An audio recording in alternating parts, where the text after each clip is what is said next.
जाडी मेथी सुकून कसुरी मेथी बनवतात ना, अशी म्हणजे मी जाडी मेथी सुकून तुम्हाला दाखवले. बघा, मेथीच्या जुड्या आणायच्या आणि त्या साफ करायच्या. एकदम साफ करून आहे ना, कोवळे कोवळे म्हणजे एकदम आपण भाजीला कापायला घेतो ना तसे कोवळे कोवळे डाळे असे टाळे तोडून घ्यायचे. आणि तसे मी टाळे तोडून घेतले आणि स्वच्छ पाण्यामध्ये आहे ना 2-3 वेळा धुवून घेतले. आणि धुतल्यानंतर आहे ना कापून आहे ना ते पंख्याखाली मी 1 दिवस सुकायला ठेवले होते रात्री, म्हणजे पेपरवर.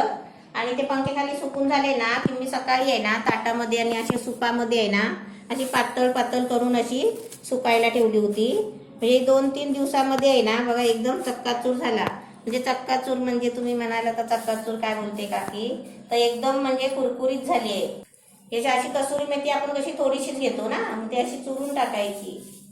हे बघा एकदम चुरून आहे ना एकदम त्याचा पालापाचोला होतो बघा अशी. आणि आता समजा तुम्ही आता ही कसुरी मेथी तुम्हाला वापरायला तुम्ही घ्यालच, पण कधीतरी एखादी डिश बनवली तर. पण आता या मी नाही 6 जुड्या बनवल्यात. 6 जुड्या साफ करून आहे ना सुकवल्या. आता याचे आहे ना 6 भाग करायचे. असे समजा हे 6 भाग झाले. 1 2 3 4 5 6. आता हे 6 भाग आहे ना मी कशाला दाखवले, आता तुम्हाला भाजी बनवायची आहे ना तर 2 कांदे कापायचे चांगले. 2 कांदे कापायचे, अद्रक लसूण मिरची हिरवी मिरची असं आपण भाजी बनवतो त्या पद्धतीने कांदा वगैरे फ्राय करून आहे ना त्याच्यामध्ये बिना धुवून आहे ना, धुवायची नाही, की अशी सुकीच अशी 1 वाटा टाकायचा.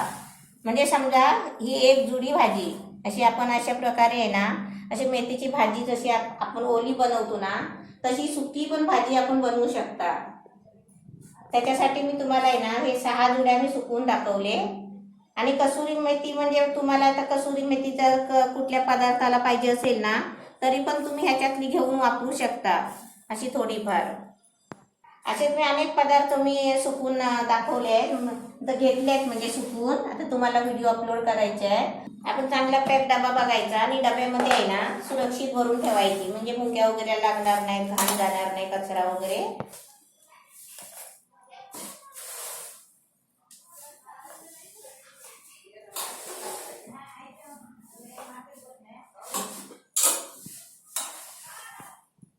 तुम्हाला भाजी बनवायची असेल ना तर भाजीमध्ये सुद्धा तुम्ही जराशी टाकू शकता भाजी.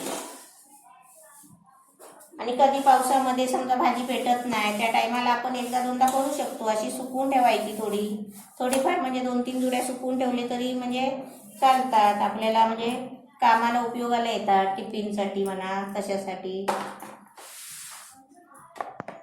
अशी तुम्ही पण भाजी सुकवा चांगली. आणि जेव्हा महाग होतात ना भाज्या तेव्हा म्हणजे आपल्याला वाटतं की आपण काहीतरी करून ठेवलं असतं तर बरं झालं असतं. अशा प्रकारे मी पण आहे ना सगळ्या भाज्या वगैरे आहे ना कारल्यासकट सगळ्या भाज्या मी सुकवून ठेवते.